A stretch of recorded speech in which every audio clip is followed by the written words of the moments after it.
예, 오늘 누가복음 14장 25절부터 35절의 이야기로 하나님께서 우리에게 주신 말씀이다. 이런 마음으로 오늘 봤습니다.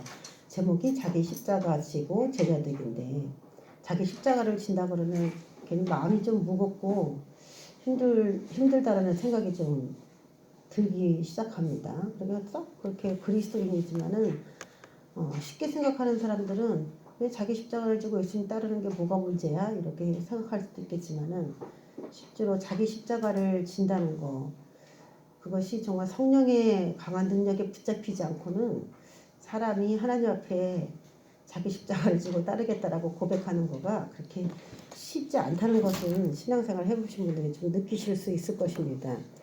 오늘 바리새인 집에 나와서 예수님께서 이제 수많은 무리가 함께 예수님과 동행을 하면서 그들에게 말씀하시는 이야기예요.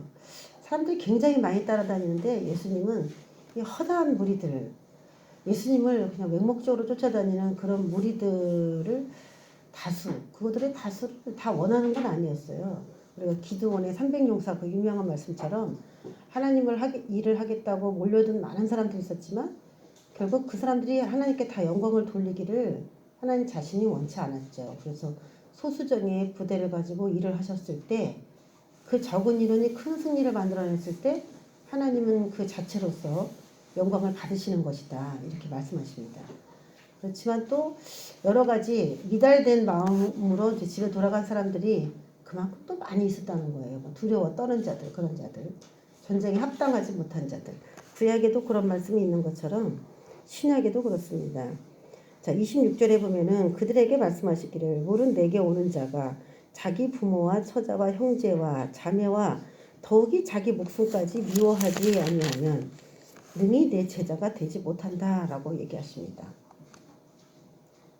많은 것들을 뒤로 해야 된다라는 것이죠. 내 제자가 되지 못한다. 자, 이걸 통해서 우리가 뭘 알 수 있냐면은 예수님께서 지금 많은 사람들이 쫓아다니면 좋잖아요. 그렇죠? 예, 요즘에는 유튜브에서 많은 구독자가 생기고 조회수도 많아지기를 원하는 그런 시대거든요. 거기서 또 수입이 나온다고 하기도 하고.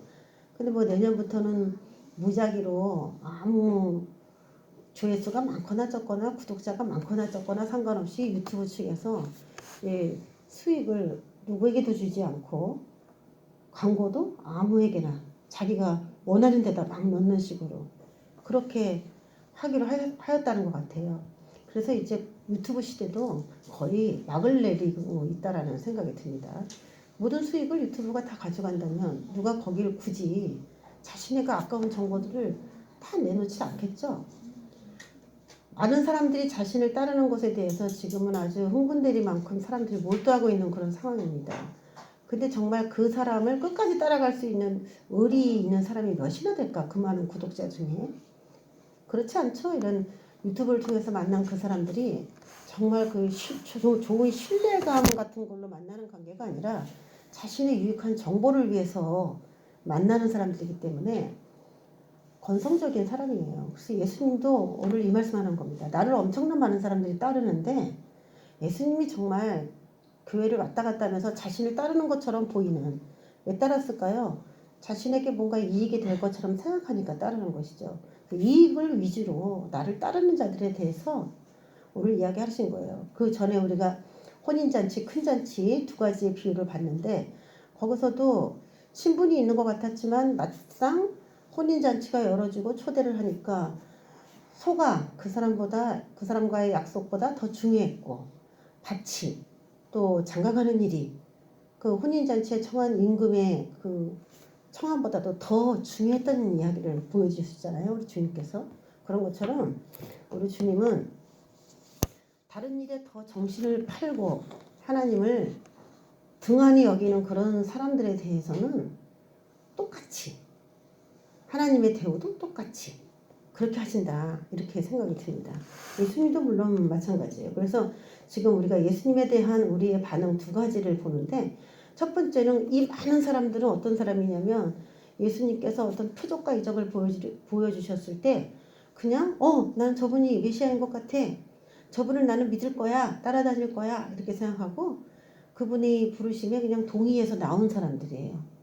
근데 오늘 돌이키시면서 예수님께서 말씀하신 이 말씀은 한 단계 더 나아가서 이렇게 나랑 같이 우르르 몰려다니는 그 팀 안에만 있지 말고 나의 제자가 되보는 것이 어떻겠느냐. 이제 이렇게 권면하는 거죠. 그럼 많은 사람들이 예수님을 따라다니면서 어떤 생각을 했냐면은 예수님을 따라다니면 큰 인사가 될 수도 있겠다. 미래가 활짝 열어질 수도 있겠다. 그런 생각을 하고서 따라다니는 사람들도 있겠죠. 거기에 네 알겠습니다. 이렇게 반응하는 사람도 있겠죠. 나에게 유익이 많으니까. 그런데 그 제자가 되기 위해서 예수님께서 오늘 말씀하신 이 말씀은 참 따르기가 어려운 말씀이에요. 일확천금을 벌게 해주고 명예와 명성을 주고 지위가 높아지고 이 세상에서 잘 먹고 잘 살고 이렇게 지위를 주신다면은 좀 따라다녀 보겠는데 예수님께서 돌이키시면서 그 수많은 사람들에게 말씀하신 말씀을 딱 들어보면은 더 이상 따라다니고 싶지 않다 그런 생각이 듭니다. 그래서 우리가 신학교도 가고 예수님을 위해서 일하겠다라고 그렇게 초반에는 결심을 하고 나가지만은 실제로 중간에서 마음이 다 변해서 이슬같이 사라져버리는 사람들도 굉장히 많아요. 조금 주의를 하는 것 같다가 어떻게 보면 주님이 그걸 배신감을 느끼진 않을까 이런 생각도 드는데 첫 번째 내 제자가 되려면 어떻게 되느냐. 야 이렇게 하면 능히 내 제자가 되지 못해 이렇게 말하면서 제자로 나가는 것이 어렵다는 것을 말씀하시는데 첫 번째는 내 부모나 처자나 형제나 자매나 자기 목숨까지도 미워하지 아니하면 능히 내 제자가 되지 못한다 이렇게 말합니다. 그럼 부모, 처자, 아내와 자녀, 형제, 자매, 자기 가족들이죠. 이 가족들 거기서 더 나아가서 자기 목숨까지도 소중히 여기고 싶다면은 그것은 제자로서의 바람직하지 않다는 겁니다. 그래서 혈육을 미워해야 된다. 이게 제일 어렵습니다. 혈육을 미워해야 되는데 우리가 딱 걸리는 게 이제 바로 여기서부터 걸려요. 부모님의 일이 있고 아내잖아요. 그래서 부모님이 특별히 아프시다. 그러면 우리가 하나님께 예배하고 뭔가 이렇게 주님 앞에 배우려고 하는 그런 자세보다는 그거 먼저 신경 써야 되는 그런 사람들이 대부분 많고 그리고 하나님께서 불러주셔서 너를 주의 종으로 내가 선택했다. 그래서 내 제자가 되라. 이렇게 부르심이 2차적 부르심이 너무 확실하지만은 내 가정을 위해서 예수님의 뜻을 따르기가 굉장히 어렵습니다. 그래서 대부분 돈을 벌러 나가는 바람에 신학교도 중단해버리고 예를 들어 하나님의 일을 하려고 교회 일을 어떤 일을 하려고 하더라도 자식이 배우자가 부모가 아니면은 자기의 생계 우리가 거의 다 여기에 이제 걸리죠. 여기에 다 마음이 이제 내가 제자가 되기에 조금 부적합하지 않나 그런 생각이 듭니다. 우리 자신은 어떤가 그런 생각을 한번 우리가 해봤으면 좋겠습니다. 내가 정말 하나님께 부름받아서 주의 일을 하고자 하는 제자가 되어가는 건 우리가 사실 네 제가 제자가 되겠습니다 그런 동의가 필요하지만 하나님께서 또 우리를 그렇게 선택하지 않으면은 제자로 내가 아무리 나를 헌신하고 드리고자 한다 할지라도 그게 뒤뎌지는 게 아니더라고요. 우리 하나님의 부르심과 우리의 전적인 동의 이것이 딱 일치가 되면은 그것이 가능해집니다. 여기서 이제 미워하라니까 어떻게 보면은 뭐 가족을 다 버리고 주의를 하는 그런 분들도 많은데 말씀을 참 오해하는 겁니다. 우리가 십자가의 그 사랑은 어디서 다 배우냐면요. 우리 가족 안에서 다 배웁니다. 그리고 그 사람이 성령이 충만해질 수 있는 것도 죄와 싸워서 이기는 그 삶 속에서 나와요. 누구에게 뭐 엄청난 능력 있는 사람에게 안수받아도요. 집에 가서 그거 한 번에 다 풀어버리면요. 그거 아무 의미가 없습니다. 그래서 실질적으로 우리 이론은 교회에서 배우지만 실질적으로 배운 그 이론을 실천하는 것도 교회에서 해요. 그렇지만 교회에서 하는 부분은 굉장히 짧은 시간 동안에 이루어지는 그런 실천이고 대부분은 우리의 사회생활이나 가정생활에서 말씀 배운 대로 얼만큼 실천하는지 그리고 그 사람에게 잘 싸워서 이기는 사람에게 성령이 이렇게 함께 역사하는 은혜도 다 자기 개인 생활에서 이루어집니다. 그렇기 때문에 가족을 버리고 신앙생활해라 성경은 그렇게 얘기하는 게 아니에요. 미워하다. 이 미워하지 아니하면 이 번역이 이래서 그래요. 근데 막 하나님, 저는요 남편도 믿고요, 부인도 믿고요, 자식도 미워요, 다 버리고요 교회로 들어왔어요. 잘했죠? 그게 아니라는 거예요. 이 미워하다, 이것은 헬라어로 미세인데 덜 사랑하다입니다. 덜 사랑하다. 그러니까 너는 나 외에 다른 신을 내게 두지 말지니라. 하나님께서 신 중에서 다른 신을 인정하지 않고 주님이 참 신으로서만 인정받는 그런 것도 있지만 부모를 공경하라고 하는 그런 계명도 있다는 거. 그렇죠? 그리고 이웃을 내 몸과 같이 사랑하라고 그랬어요. 그 이웃은 꼭 옆집 아줌마, 옆집 아저씨를 말하는 게 아니고 내가 아닌 모든 것은 다 이웃이 되는 것입니다. 그래서 하나님만 사랑하는 것이 십계명에 있는 것이 아니고 이웃 사랑하라는 말씀도 같이 들어있기 때문에 같이 사랑해야 되는데 1부터 4계명은 하나님을 사랑하는 거에 먼저 우선한다는 것이죠.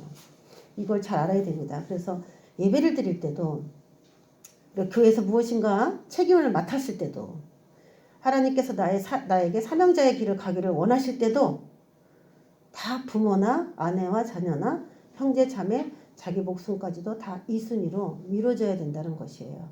그래서 우리는 제자가 되는 것이 그렇게 쉽지 않구나. 그러면 사탄 마귀는 어떻게 역사하느냐. 그 사람이 예수님의 제자로 인정받지 못하도록 어떻게 해서든지 그 사람의 삶 속에 여러 가지 문제를 만들어요. 일거리를 만들어요. 부모님, 아내나 자녀에게, 형제, 자매에게, 아니면 자기 목숨의 위협? 여러 가지 그런 문제를 만들어서 하나님의 입장에서 보면은 저 사람이 정말 내 일을 1순위로 하고 있는지를 시험해 보신다. 그런 개념이 있는 거고, 사탄 마귀의 입장에서 보면은 저 사람이 어떻게 해서든지 하나님을 2순위로 밀어낼 수 있도록 일을 만들어야지. 그런 생각을 갖는다는 거죠. 그렇기 때문에 이 혈육이라는 거, 그래서 지금 성경에서 말하는 것은 네가 그 육신적인 피, 영적인 피, 그 두 가지 피 사이에서 무엇을 우선 두느냐라는 거예요. 근데 혈육의 피를 우선 두면은 저 여러분이 알아야 될 게 영의 피, 예수 그리스도의 피로 수혈받아서 또 예수 그리스도의 피를 누군가에게 자녀를 낳는 데 사용해야 되는데 그것이 무산되어 버리면은 혈육의 피도 다 깨져버린다는 거예요. 영적으로 계속 패배하는 자가 영의 피를 수혈받는 그것을 실패해버리면은 육으로 안전하게 내 자녀를 양육하고 생명을 흘려버리는 것에서도 당연히 방해나 제재를 받는다는 것입니다. 그래서 하나님께서 하나님을 더 사랑하라는 얘기는 그분 자신을 위해서가 아니라 인간된 우리에게 그것이 유익하기 때문이라는 그 사실을 첫 번째로 저희가 이해를 하고 그리고 넘어가야 돼요, 말씀을. 그래서 자기 십자가를 져라 그러면은 하나님은 욕심쟁이야. 하나님이 유익되고 하나님 이로운 대로만 하라 그래. 내 삶은 없어? 막 이렇게 우리가 이제 그렇게 생각하면서 투정 부릴 때도 있는데 제가 신앙생활을 하면서 겪은 결과는 하나님은 우리가 유익을 받는 데 있어서 하나님을 1등으로 섬기는 것만큼 인간에게 유익이 되는 것이 없다는 것을 하나님은 아시기 때문에 그런 거고 우리는 모르기 때문에 그렇게 생각하는 거예요. 우리는 하나님을 위해서 희생한다라고 생각했어요. 저도 그렇게 생각했어요. 왜? 나는 하나님을 위해서 이렇게 일을 합니다. 주님. 그러면서 제가 일을 했는데 시간이 지나면서 제가 느낀 것은 뭐냐면 내가 하나님을 위해서 일하고 있는 게 아니에요. 하나님은 나 자신을 위해서 그렇게 하는 것이 이롭다는 것을 알고 계신 거고 나는 그것이 꼭 아닌 것처럼 반응했다라는 거예요. 그 차이가 있었어요. 우리를 위해서 그런 것입니다. 그러면서 27절에 누구든지 자기 십자가를 지고 나를 따르지 않는 자도 능히 내 제자가 되지 못하리라. 예, 두 번이나 나왔죠? 능히 내 제자가 되지 못하고 26절에도 27절에도 십자가를 지고 나를 따르지 않으면 능히 내 제자가 되지 못한다. 두 번째, 제자가 되기 위해서 자기 십자가를 져야 된다라는 말이에요. 그런데 우리가 좀 이해를 쉽게 하려면 우리가 지난 시간에도 몇 주 전에도 비슷한 이야기를 좀 나눈 적이 있는데 예수님께서 인간의 죄를 위해서 십자가를 지셨는데 인간은 또 왜 자기 십자가를 져야 된다고 말하느냐. 저는 이게 너무 혼동이 됐어요. 옛날에. 예수님께서 인간의 모든 죄, 나의 모든 죄를 다 지셨다고 하는 교회에서 그렇게 배웠는데 왜 또 성경의 다른 부분에서는 자기 십자가를 지라고 하는 걸까? 그럼 예수님이 내 죄를 다 담당하셨다고 하는 게 거짓말인가? 왜 내가 내 십자가를 또 져야 된다는 거지? 이 두 가지의 말씀을 명쾌하게 설명을 해주는 분이 없어요. 그래서 참 이것이 어렵다 이런 생각을 했습니다. 여러분 십자가를 예수님만 져야 돼요? 우리도 같이 져야 돼요? 같이 져야 된다고 얘기하잖아요. 그렇죠? 그런데 우리는 그렇게 배우지 않는 거죠. 예수님께서 우리의 모든 죄를 담당했다라고만 그렇게 배웠단 말이에요. 그럼 뭐 예수님께서 모든 죄를 담당하셨으면 내가 내 죄를 위해서 져야 될 필요가 없다라는 얘기가 되는 것인데 이게 도대체 어떻게 해석이 돼야 되는 거나 그거죠. 당시의 죄수들이 자기의 십자가를 자신이 져야 했듯이 이게 중요한 말이에요. 그 당시에 예수님께서도 십자가형을 받으셨거든요. 그리고 죄인들이 또 십자가형들을 많이 받았어요. 그런데 그들이 자기가 달려야 되는 그 십자가를 누가 들고 가지고 거기에 박아놓으면 그때 올라간 게 아니고 자기가 애초부터 그걸 지고 올라가서 그거를 꽂아주면은 거기에 자기가 달리는 거예요. 그 시작부터 끝까지 자기가 달릴 형틀이에요, 이게 십자가가.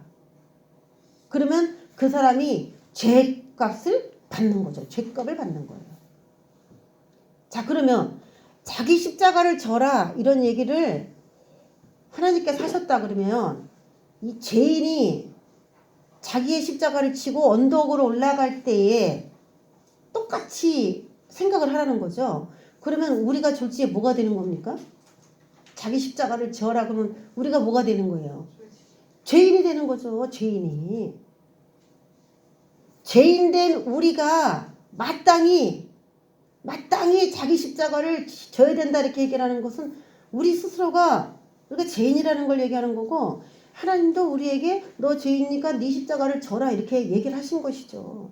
그 당시에 십자가를 지신 그 죄인들을 봤을 때 쉽게 그렇게 이해가 된다는 것입니다. 죄인이 아닌 사람은 십자가를 질 일이 없습니다. 그러면 우리가 이 자기 십자가를 좀 이해하기 위해서 그러면 예수님이 지신 십자가와 우리의 십자가는 도대체 뭐가 다르다는 것인가? 어떻게 구별을 해야 되는가라는 것이죠. 자, 요한복음 1장 29절에 보면은 요한이 예수께서 자기에게 나아오심을 보고 이르되 세례 요한입니다. 보라 세상 죄를 지고 가는 하나님의 어린 양이로다. 제가 이 말씀을 읽을 때에 십자가가 쉽게 풀어졌어요. 요한복음 1장을 읽을 때 십자가가 뭐지? 그 많은 목사님들에게 제가 옛날에 물어봤는데 그거를 여러 가지 막 너무 복잡하게 말씀해 주셔서 성경을 막 읽으면서 이 십자가를 한마디로 말하면 뭘까? 이러면서 막 제가 이제 궁금해서 성경을 읽을 때에 이 말씀을 딱 보게 됐어요. 세상 죄를 지고 가는 하나님의 어린 양, 세례 요한이 답을 주고 있는 겁니다. 예수님은 세상 죄를 지고 가지 않았어요. 예수님은 십자가를 지고 갔어요. 근데 세례 요한은 영 안에서 그 십자가가 세상 죄라고 그렇게 와닿던 거예요. 그래서 실제로 세례 요한은 예수님이 십자가를 지고 사형 형틀에 올라갈지 몰랐지만 하나님께서 주신 영적 감동으로는 세상 죄를 지고 가는 하나님의 제물이다. 그렇게 희생양이다 라고 알았다는 거예요. 죽겠구나라는 거죠. 그래서 십자가를 지고 간다 동일하게 세상 죄를 지고 간다라고 봤을 때 십자가는 세상의 죄가 되는 것이죠.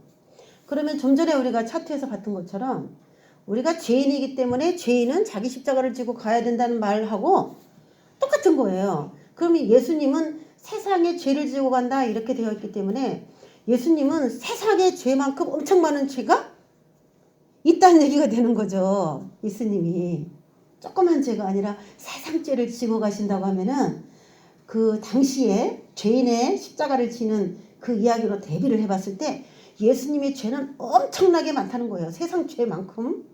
그 예수님은 엄청난 죄인이라는 얘기죠. 세례 요한이 영 안에서 그걸 본 거예요. 그걸 느낀 거예요. 자, 그런데 제가 이제 여기까지 깨닫고 난 다음에 그러면 예수님은 세상 죄를 지고 가셨다. 그건 너무 쉬운데. 그래서 십자가는 이제 곧 죄가 되는 것이죠. 그런데 그 다음에 그렇다면 예수님의 십자가와 우리의 십자가는 무엇이 차이가 있을까?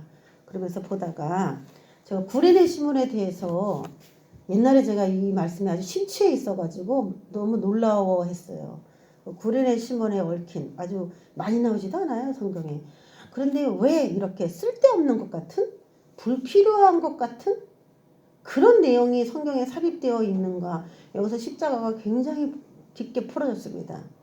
마태복음 27장 1절에 보면은 예수님에게 희롱을 다하는 흉포를 벗기고 도로 그의 옷을 입혀 십자가에 못 박으려고 끌고 나갔어요. 근데 나가다가 예수님이 너무 기운이 없으니까 시몬이랑 구레네 사람을 만나서 그에게 예수의 십자가를 억지로 쥐어가게 하였다는 말이 나옵니다. 우리가 좀 전에 봤듯이 당시에 죄인들이 십자가를 지고 가야 되는데 예수님의 십자가를 누가 지었냐면은 구레네 시몬이라고 하는 사람이 진 거예요. 그러니까 자기가 죄인이 아닌데 십자가를 지고 가니까 구레네 시몬이 생각할 때는 오늘 이곳을 정말 재수없게 지나가다가 내가 걸려서 군인이 일로 와! 해가 끌고서 예수님의 십자가를 대신 져! 그래가지고 올라가라고 하니까 나는 오늘 재수가 엄청 없는 거죠. 누가 보면 나를 뭐라고 봐요? 나를 죄수로 보겠지. 근데 막 채찍질도 당하고 침뱉을도 당하고 그런 예수님이 옆으로 가시고 나는 죄도 안 졌는데 내가 예수님이 져야 되는 십자가를 이렇게 지고 가니까 여기서 표현하기를 억지로 져갔다는 거예요. 바로 이거예요. 예수님이 우리를 제자로 부르시고 십자가를 지고 나를 따라오라고 하는데 우리가 하나님의 그 주신 그 사명, 그 직책, 제자로서 가야 되는 그 좁은 길을 가면서 우리도 구레네 시몬처럼 똑같이 이건 내가 져야 될 짐이 아니고 하나님이 하셔야 될 일인데 내가 하나님을 도와주는 거야. 그러면서요. 억지로 해요. 억지로. 내가 어떻게 하다가 예수님한테 걸려가지고 내가 이 십자가를 지게 됐나. 진짜. 내 인생이 어떻게 그렇게 됐지? 그렇게 생각하면서 억지로 따라가는 거예요. 기쁨으로 따라간다. 손 들어보세요. 기쁨으로 따라간다. 진짜? 따라가고 있는 건 맞는지.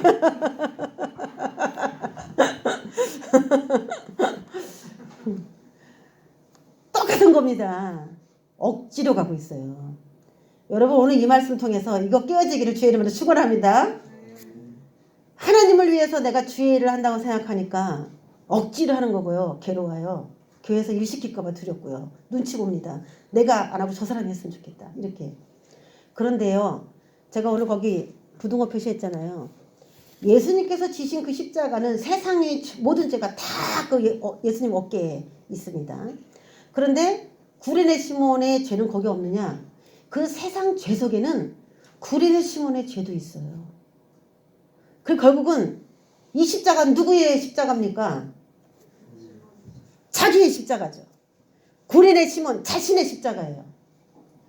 내가 예수님 때문에 운 나쁘게 걸려서 오늘 십자가를 지는구나. 예수님을 위해서 내가 이 십자가를 지는구나. 예수님을 위해서 내가 교회 바깥에 쓰레기를 치우고 예수님을 위해서 내가 다른 사람에게 피해를 봐요. 교회를 하니까 아니면 전도사니까 아니면 성도 오고 교회 다니는 걸 알기 때문에 물질적으로 인간관계에서 여러 가지 손해를 봅니다. 예수님의 이름에 먹칠하고 싶지 않아서. 그런데 그것이 예수님을 위해서가 아니라 나를 위해서라는 거예요. 그 절제, 예수님을 위해서, 하나님을 위해서, 교회를 위해서 하는 모든 수고와 모든 헌신이 다 그것이 예수님의 그 짐을 내가 대신 지는 것이 아니라 내 짐이기 때문에 내가 져야 된다는 이 사고의 전환이 필요하다는 겁니다. 그래서 구레네 시몬은 생각했어요. 이 얘기를 제가 딱 읽고서 이 이야기가 불필요한 이야기가 아니고 있으나 마나한 그런 이야기가 아니구나. 우리의 이야기구나. 구레네 시몬은 자신의 죄가 예수님 어깨에 그 많은 사람들의 죄와 같이 얹어진 것을 스스로 체험한 그 일인입니다. 그러면 결국은 어떻게 됐느냐? 원래 죄인이 자기 십자가를 지고 꼭대기에 올라가서 그 십자가를 박아놓고 자기가 거기에 올려가야 되는데 실제로 죽는 그 십자가에서는 구레네 시몬은 죽지 않았습니다. 최종적인 십자가 형벌은 구레네 시몬과 동행했던 예수님이 친히 그 형벌을 받으신 거예요. 여러분 이걸 기억하셔야 됩니다. 자, 오늘 여기에서 예수님의 십자가와 자기의 십자가, 두 십자가가 동일하게 매치가 돼요. 구레네 시몬의 십자가가 정말 못 박혀야 되는 그곳에 도달하기 전까지 구레네 시몬이 임시로 졌죠. 그렇지만 거기에 진짜 죄인이 못 박혀야 될 그 타이밍이 돼서는 누가 박혔나요? 예수님이 박히셨죠. 한 십자가를 가지고 두 사람이 동일하게 나눠졌어요. 그 십자가를. 그러면 예수님은 내 옆에서 어떻게 걸어가셨냐? 저와 같이 걸어갔죠. 같이. 내가 힘들어하고 이 십자가를 무거워하면 예수님이 내가 져야 되는 건데 저 사람이 지었네 라고 하는 미안한 마음으로 아마 올라가셨을 거예요. 예수님도. 근데 막상 자기의 죄를 지고 가는 구레네 시몬은 뭐야 내가 오늘 왜 이래 이러면서 짜증내면서 그 십자가를 지고 가더라는 거죠. 그게 다 우리의 모습이에요. 하나님께서 저와 여러분에게 주신 모든 무거운 그 사명들 그걸 하나님께서는 가볍다 이렇게 표현했죠. 내가 너에게 주는 멍에는 가볍다. 그 멍에요. 그 가벼운 멍에. 왜? 실제로 내가 죄수인 것처럼 보이지만 올라갈 때는 죄수인 것처럼 보이지만 죄인에게 가해지는 사형은 내가 안 받을 거기 때문에 가볍다는 겁니다. 그러면 예수님의 그 십자가는요. 무겁죠? 인간을 위한 죽음이기 때문에 무거운 것입니다. 그러면 우리가 자기 십자가를 지기 위해서 무엇이 필요한가 한번 보겠습니다. 저와 여러분이 자기 십자가를 지기 위해서 뭐가 필요한가? 창세기 22장 6절에 보면은 예수님의 십자가를 아주 잘 표현한 부분이 나옵니다. 아브라함과 이삭이 모리아 산으로 이삭을 제물로 바치기 위해서 올라가는 장면입니다. 아브라함이 이에 번제나무를 가져다가 그의 아들 이삭에게 주고 이렇게 되어 있습니다. 나무는 누가? 이삭이. 나무는 누가 지고 가요? 이삭이 지고 갑니다. 아들. 자기는 아브라함은 불과 칼을 손에 들고 두 사람이 동행했다라고 얘기를 합니다. 나무는 구약의 나무는 대부분 십자가를 이야기하는 부분이 많다 그랬어요. 그래서 예수님께서 십자가를 지시는 것을 이삭이 번제나무를 가져다가 지고 올라간다. 십자가를 지고 지금 산꼭대기로 올라가는 예수님이나 아니면은 그 예수님의 십자가를 구레네 시몬이 지고 올라가는 거나 이삭이 갖고 올라가는 거나 똑같은 표현이라는 거예요. 그리고 아브라함은 뭘 가지고 가냐? 불과 칼. 그리고 중요한 말은 뭡니까? 두 사람이 동행한다는 거죠. 동행. 그럼 불과 칼은 뭐냐면은 이삭을 잡을 수 있는 재료예요. 살상 무기입니다. 불로 나무에 떼고 그리고 칼로 이삭을 잡을 수 있는 살상 무기로 표현된 것이 불과 칼이에요. 두 가지. 이삭은 희생양이 되는 거고 그 나무는 누가 지냐? 아들이 진다. 나무는 아들이 지고 불과 칼은 누가 준비하냐? 아버지 하나님이 준비하는 겁니다. 그래서 예수님이 십자가의 모든 계획은 다 누가 갖고 계셨냐? 하나님 아버지가 갖고 계셨어요. 하나님 아버지가 불과 칼을 손에 들고 아들을 잡은 거예요. 십자가에서. 그러면 그 불과 칼이 무엇인가? 칼은 뭐 같아요? 잘 알 텐데. 말씀, 성령의 검, 곧 하나님의 말씀을 가지라 그랬잖아요. 그래서 알겠어. 그 불은 뭐예요? 불? 성령님. 그렇죠? 자, 그래서 이걸 한마디로 잘 표현할 수 있는 구절이 없을까? 제가 이제 곰곰이 생각하다가 오늘 여러분과 나누는 말씀이 창세기입니다. 창세기 3장 24절에 보면은 에덴 동산에서 아담과 하와가 범죄하고 하나님이 그 사람을 쫓아내시고 에덴 동산 동쪽에 그룹들과 도로 도는 불칼을 두어 생명나무의 길을 지키게 하시니라 그랬습니다. 인간이 범죄하니까 하나님께 가까이 가지 못하도록, 생명나무에 가까이 가지 못하도록 쫓아냈어요. 그래서 이제 하나님과 가까워지고 에덴 동산이라고 하는 하나님 나라인데, 하나님 나라 예수 그리스도를 말하기도 하지요. 그러니까 하나님 나라에 가까워지려면 두루 도는 불칼, 그룹 이런 것들을 통과하고 이렇게 하나님을 만나러 가야 돼요. 그래서 이삭이라고 하는 이 아들, 예수님의 상징적인 인물인데, 이분이 하나님께 나아가는 방법이 불과 칼의 살상 무기를 통해서만 하나님 아버지께 나아가서 우편보좌라고 하는 곳에 도달할 수가 있었다는 거예요. 인간이 죄를 범했기 때문에. 그래서 이 불과 칼을 가져갔다는 것은 창세기로 말하면 불칼입니다. 불칼을 가지고 잡는 거예요. 그러면 예수님께서 어떻게 십자가에 돌아가셨는가 보면은 이 불칼의 정체가 나오죠. 하나님의 말씀으로 인하여 순종하셔서 십자가를 지셨다고 그랬어요. 그래서 말씀이긴 말씀인데 불이 가미된 말씀이죠. 불로는 나무에다 막 떼고 칼로는 직접적으로 잡았죠. 아래에서 위에서 다 이삭을 잡아야만 하는 것이죠. 이것은 하나님의 말씀을, 칼인데 말씀을 순종하기가 매우 고통스럽다라는 것을 말하는 겁니다. 매우 고통스럽다. 그러니까 빌라델피아 교회 사자에게 인내의 말씀을 지켜서 이렇게 상을 주는 것처럼, 말씀은 말씀인데 인내의 말씀, 참고 자기가 자기 스스로 무엇을 이렇게 하고 싶은 대로 할 수 없는 그런 시간을 보냈다라는 것을 말하는 것이잖아요. 그러니까 그것이 살을 도려내고 뼈를 깎는 것 같은 그런 인내의 시간이었다는 거예요. 그냥 조금 기다렸습니다, 이런 정도가 아니라는 거예요.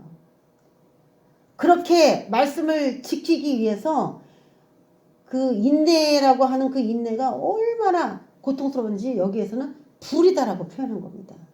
자, 왜 두루도는 불칼을 두어서 하나님을 만날 때 이걸 통과해야 만나게, 예수님도 하나님의 그 온전한 우편보좌를 차지하기 위해서 그렇게 불과 칼을 통과하셔서 이제 만나셔야 됐는데, 죄를 도려내기 위한 거였어요. 죄를 도려내기 위한 도구예요. 불칼이라는 게. 그래서 우리가 하나님 말씀에 순종하면서 좁은 길을 순종하면서 가는 것은 하나님을 위해서 해야 되는 것이 아니고, 이것이 제자가 되는 길을 얘기하고 있는데, 그러다 보니까 제자가 되어 있는 것이죠. 그러다 보니까 우리의 죄가 다 온전하게 도려져 버린 것을 말합니다. 그래서 하나님의 말씀을 순종하고 자기를 부인하고 자기 생각, 자기 감정, 자기 의지, 자기가 하고 싶은 거, 욕망, 모든 거요. 그게 자기 부인인데, 그런 것들을 하면 하나님께 이롭다 이렇게 생각하면서 쫓아가기 쉽지만은, 그러면서 하나하나 꺾여지는 게 자기의 그 죄예요. 그래서 예수님께서 인간으로 태어나서 인간이 어떻게 하면 죄를 훌훌 벗어던지고 하나님 앞에 의인으로 나갈 수 있는지 그 똑같은 방법을 우리에게 보여준 거고, 우리는 저렇게 순종하면서 나가면 우리도 예수님처럼 그 하나님이 인정하는 그 자리에 앉는 거구나, 나도 그렇게 살아야지 라고 예수님이 가신 그 길을 따라가다 보니까 주님이 지신 십자가가 내 십자가가 되는 거고, 내가 가는 길이 불칼의 위협이 있는 그런 길이 만나지는 거죠. 결국 똑같은 동행입니다. 동행. 예수님이 가신 길을 우리도 같이 가는 동행의 개념으로서 저와 여러분이 생각해야 돼요.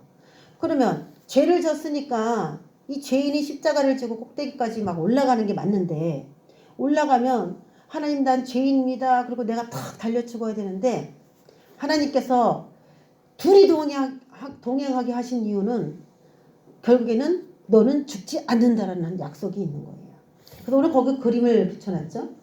아브라함과 이삭이 올라갈 때는 이삭이 제물이 될 거라고 생각했어요. 우리가 제물이 되어야 돼요. 자기 십자가를 지고 가는 그 당사자가, 그 사람이 죄인으로서 죽어야 돼요. 그런데 수풀에 걸린 어린 양이 대신 죽어주는 거와 구릴의 시몬이 지고 가기는 자기가 지고 가지만 죽기는 예수님이 죽어주신 거와 또 동일한 이야기다 이 말이에요. 그 이야기가.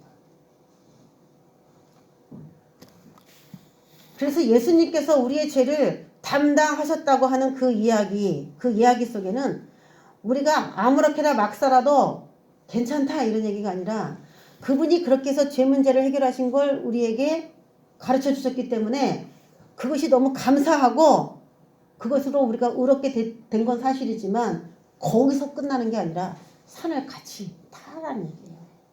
같이 등반을 하라는 거예요. 나무찜을 누가 져요? 우리가 져야 돼요. 십자가를 내가지고 하나님께서 이끄시는 대로, 아브라함이 걸 하나님의 예표자인데 이끄시는 대로 가는 겁니다. 그러면 이렇게 가면, 이렇게 살면 하나님 내가 죽지 않을까요? 내 죽지 않을까요? 파멸되지 않을까요? 내 인생이 끝날 것 같아요. 끝나지 않는다는 겁니다. 올라가는 것까지만 우리가 하는 거예요. 그래서 이 어린 양이 이삭 대신 죽어주셨듯이 그분이 우리가 올라갈 때 하나님은 희희낙낙 호호호 하시면서 내 고통을 모른 척 하시면서 내가 십자가를 지고 가게 하시는 건 아닐까? 이렇게 생각하지만 실제로 채찍 맞고 침뱉음 당하고 수치당하는 것은 구린의 시몬이 아니고 예수님이셨다는 것을 기억하시기 바라요. 나는 죄인이 아닌데 마치 죄인처럼 십자가를 지고 가는 그런 마음에서 억지로 가지만 다 보잖아요. 예수님이 그 고통당하시는 거. 그걸 우리에게 새록새록 신앙생활하면서 보여주십니다. 내가 너 때문에 이렇게 고통받고 있는 거 한번 봐라 하면서 종종 보여주실 때가 있잖아요. 그럴 때 그 십자가가 예수님의 십자가를 내가 지는 것이 아니라 내 십자가를 내가 지고 가는 거구나. 예수님 저와 같이 가주셔서 감사합니다. 이런 고백이 나오게 되죠. 결국에는 나는 죽지 않고 우리 주님께서 대신 죽어주신 그것을 하나님이 인정해 주신다는 것 때문에 우린 너무 몸둘 바를 모르는 거예요. 자, 이렇게 해서 우리가 왜 십자가를 지게 되었는가. 예. 매일매일 짓는 그 죄들도 있고요. 우리가 하나님 앞에 그 전에 지은 죄는 다 용서받았지만 실제로 매일매일 우리 생각 속에 악한 거, 더러운 거 많이 있습니다. 그것이 또 정리되고 청산돼야 돼요. 그래서 자기 십자가는 매일 져야 돼요. 그래서 저와 여러분이 평탄하게 살고 싶으면 죄를 삼가하는 걸 배우셔야 됩니다. 예수님을 십자가에 2번 못 박아 현저히 욕을 보이는 것이다. 죄를 짓는 사람에 대해서 그렇게 얘기를 했어요. 예수님을 2번 십자가에 못 박는 것이다. 자, 그러면서 28절에 전혀 상관없는 이야기처럼 들리는 예를 들고 있습니다. 너희 중에 누가 망대를 세우고자 할진대 자기의 가진 것이 준공하기에까지 족할는지 먼저 앉아 그 비용을 계산하지 않겠느냐. 뭐 집 지려고 할 때 총 얼마가 들겠다 계산하고 그리고 일을 시작한다. 그죠? 그렇지 아니하여 그 기초만 쌓고 능히 이루지 못하면 보는 자가 다 비웃어. 그 공사비도 책정을 안 하고 시작했다가 망했네, 망했어. 그런다는 거죠. 또 하나의 예를 듭니다. 31절에 또 어떤 임금이 다른 임금과 싸우러 갈 때에 먼저 앉아 1만 명으로서 저 2만 명을 거느리고 오는 자를 대적할 수 있을까? 헤아리지 않겠냐. 나는 10,000명인데 저 대적자는 2만 명이야, 군인이요. 그러면 내가 싸워서 이길 수 있을까? 그렇게 생각을 한번 해본다는 거죠, 임금이. 그러면서 질 것 같다. 그러면 어떻게 해요? 하친을 해야 되는 거고. 이걸 영적으로 뭐 마귀에게 하치는 선언해서 뭐 그렇게 하라는 얘기 아니에요. 이거는 실질적인 계산을 하고 사는 사람들의 예를 이제 든 거예요. 나는 군인이 10,000명인데 저 임금은 2만 명이다. 그래서 싸울 수 없을 것 같다. 싸우면 질 것 같다. 그러면 어떻게 해야 되냐? 하친을 한다는 거죠. 저기가 2만 명인데 내가 3만 명이면 싸울 수 있겠다. 그리고 이제 싸우는 거죠. 계산한다는 거예요. 미리 다 생각한다는 겁니다. 인간 세계에서 다 그렇게 하지 않느냐는 거죠. 32절에 만일 못할 터이면 그가 아직 멀리 있을 때에 사신을 보내어 하친을 청할지니라. 네. 오늘 이 망대라고 했는데 망대를 세울 때에 준공비 이런 비용을 계산하고 이런 거 보니까 이것을 망대라고 보지 않고요. 농장 건물을 지을 때 쓰는 비유다 이렇게 얘기를 합니다. 건물을 준공하는 이야기이기 때문에 농장 건물의 비유다 이렇게 얘기를 하는 게 좋겠죠. 여기서 이제 포인트는 기초만 쌓고 계산이 잘못돼서 애초에 계산이 잘못돼서 기초만 쌓고 능히 이루지 못하면 보는 자가 다 비웃게 되지 않느냐. 그러니까 계산 잘해라. 자, 전쟁이 일어났을 때 31절에 오는 자를 대적할 수 있을지 헤아려 보고 그리고 어떻게 해야 될지 판단해야 되지 않느냐 이렇게 얘기를 합니다. 그래서 결론은 33절에 나옵니다. 이와 같이 너희 중에 누구든지 자기의 모든 소유를 버리지 않냐면 능히 내 제자가 되지 못하리라 이렇게 얘기합니다. 자, 예수님의 제자가 되기 위해서 따라가는 자가 계산해 보라는 거죠. 될 건가 안 될 건가. 그러면 어떻게 제자로서 따라갈 수 있느냐? 내가 지금 알려준다는 거예요. 너의 소유를 다 버려야 된다는 거. 그래서 할 수 있으면 하는 거고 못해. 그럼 안 하는 거죠. 미리 예측을 하고 그리고 시작을 해야 되는 것처럼 제자가 되려면 너의 모든 것들은 포기를 해 이거예요. 그러면 여러분 제자가 되겠어요 안 되겠어요? 제자가 누가 되겠다고 한 사람이 있겠어요? 그런데 제가 또 얘기했잖아요. 제자가 우리에게 동의를 묻는다. 그런 의미라면은 참 쉽습니다. 안 해요. 내 모든 소유를 어떻게 버립니까?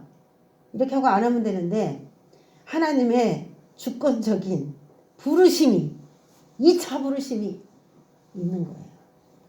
그럼 하나님이 어떻게 2차의 부르심에 그 많은 사람들 중에서 쏙쏙쏙쏙쏙 뽑아내시느냐. 응? 그럼 우리가 거기에 아멘하고 또 2차의 부르심에 동의를 하면서 나와야 되거든요. 100이면 100사람에게 다 물어보고 너 자신의 모든 소유를 다 버리고 날 따를 수 있어? 그럼 너 제자가 돼. 이렇게 말을 하면은 100이면 100 다 못한다고 하겠죠. 근데 어떻게 이렇게 예수님을 따르는 사람이 제자로서 살아가는 사람이 전 세계에 이렇게 많습니까? 그것은 그렇게 할 수 있도록 주님께서 도우시는 또 성령의 역사가 있다는 것이에요.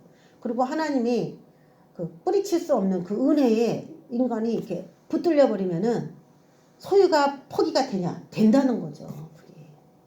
무엇이 더 우선하고 무엇이 더 최고인지를 인간이 판단해서 하나님 저는 이거 선택할 거예요. 자발적으로 그렇게 선택을 할 수 있는 그런 인간으로서까지 하나님은 다 만드실 수 있다는 거예요. 동의는 우리가 마치 해야 되는 것처럼 느껴지지만 그거조차도 하나님이 주신 은혜 가운데서 또 부르셨기 때문에 그런 은혜를 또 특별히 주시는 것도 있습니다. 자, 그렇게 그래서 하나님이 지금 다 계산해서 내 제자가 될 만한 사람인지 자기 소유를 다 버리고 따를 수 있는 사람인지 주님께서 계산해서 보시고 우리를 부르는 거고 우리가 제자로 부름받았을 때 난 못해요 라고 하지만 그렇게 될 수밖에 없는 그런 우리에게 그런 의지도 보시고서 선택을 한다는 거예요. 지금은 못할 것 같지만 잘할 수 있으리라고 믿으시고 아시고 제자를 부르시는 것도 있죠. 자, 모든 소유를 버리지 않으면 능히 내 제자가 되지 못한다. 그래서 오늘 이 10절이나 되는 말에 능히 내 제자가 되지 못하는 조항이 3번이나 26절, 27절, 오늘 33절에 이렇게 또 나왔어요. 그래서 제자가 되는 것은 굉장히 쉬운 일은 아니구나 이런 생각이 들죠. 자, 그러면서 소금에 대한 비유를 합니다. 34절. 소금이 좋은 것이나 예수님의 말씀을 이해하려면 되게 어려워. 그리고 팔레스틴을 이해하지 못하면 이 모든 이런 것들이 예를 든 것이 다 어렵죠. 소금이 좋은 것이나 소금도 만일 그 맛을 잃으면 무엇으로 짜게 하리요. 그럼 소금이 맛을 잃을 수 있을까요? 여러분 짜지 않은 소금 잡숴봤어요? 예수님께서 비유로 이렇게 들으셨을 때 어떤 것을 예로 이렇게 들으셨을 때 전혀 그럴 일이 없는데 예를 든 건 하나도 없다 그랬어요. 그러면 소금이 그 맛을 잃으면 소금이 어떻게 그 맛을 잃느냐고요. 소금을 빨아요? 빨면 그 맛을 잃을까요? 소금이 맛을 잃을 수가 없는데 어떻게 예수님은 이런 비유를 쓰셨을까? 우리 문화에서는 그렇게 생각하지만 그렇지 않다는 거예요.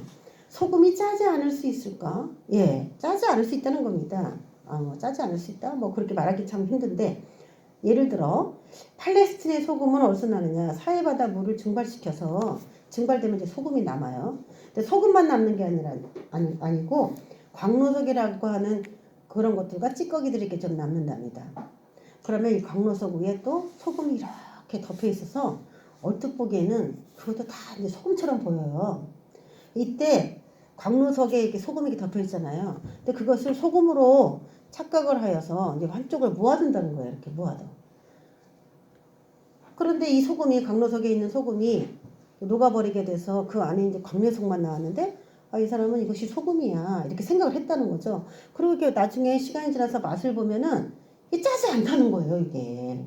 그러니까 그 당시에 사람들은 그 문화를 이해했기 때문에 소금이 짜지 않을 수가 있는가, 짜지 않을 수가 있다라고 생각을 한 거죠. 근데 그것은, 광로석은 소금은 아니죠. 원래는 소금으로 착각을 하고 모아둔 것이기 때문에, 그럼 짜지 않은 소금이다 라고 사람들이 이제 생각을 한 거예요. 바로 그거예요.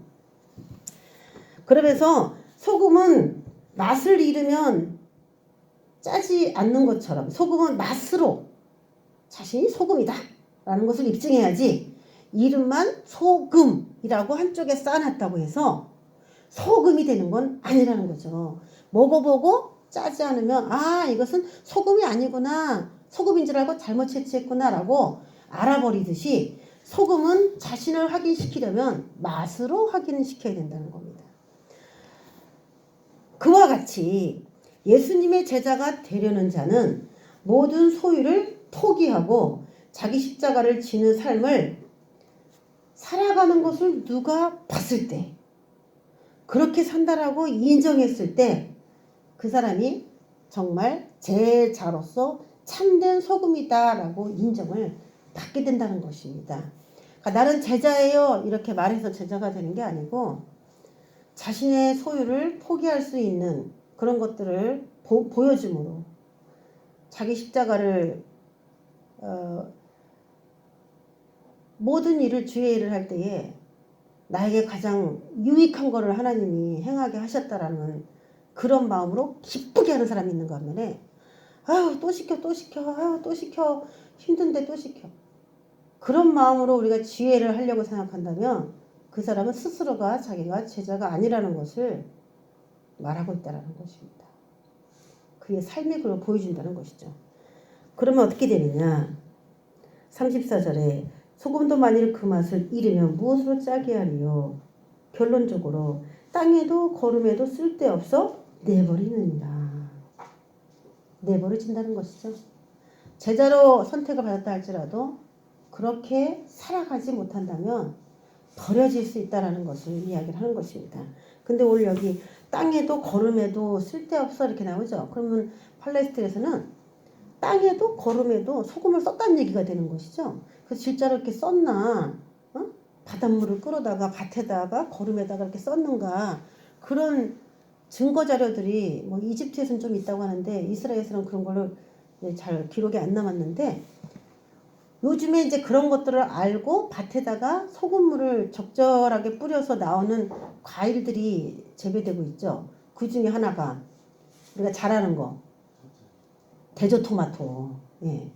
바닷물을 끌어다가 이렇게 물을 줬더니 토마토가 엄청 달게 되었다. 그래서 대저토마토가 엄청 달잖아요. 그것이 이제 성경에도 나왔다는 거예요. 소금이 땅에도 거름에도 쓸모가 있었나? 예, 있다는 거예요. 그러니까 실제로 그런 문헌이 없어도 성경이 이렇기 때문에, 그럼 한번 농사 짓는데 소금물을 잘 희석을 해서 몇 프로를 희석을 했을 때 과연 가장 좋은 땅의 거름이 될까 생각하고 이렇게 뿌려봐도 그것 때문이라도 좋은 채소와 과일을 맺을 수가 있다는 또 좋은 교훈이 이 안에 들어있습니다. 자, 나는 맛을 잃은 제자인가, 짭짤한 맛을 내는 하나님의 제자로서 현재를 살아가고 있는가. 하나님께서 나를 제자로 부르신 건 맞는데 내가 부모 때문에, 아니면 아내나 배우자, 자녀 때문에 걸린 건 아닌가? 아니면 형제 자매 때문에 내가 마음을 너무 많이 뺏기고 있는 그 맛을 잃어가는 그 제자는 아닌가? 오늘 그 말씀을 잘 생각해 보면서 우리가 위험수위에 다다랐다 스스로 그렇게 평가가 될 때는 성령의 힘을 다시 한번 의지하시기를 주의 이름으로 축원합니다. 기도하겠습니다. 좋으신 아버지 하나님, 우리들에게 은혜를 주시옵소서. 이론적으로는 너무 잘 알지만 자기를 부인하는 거, 십자가를 지는 거, 부모, 처자, 형제, 자매, 자기 목숨까지도 덜 사랑하는 거, 그것이 우리의 삶 속에 지금 어렵다고 느껴집니까? 우리에게 오늘 다시 전진하여 갈 수 있는 마음의 방향을 설정합니다. 성령님 오셔서 우리 도와주시옵소서.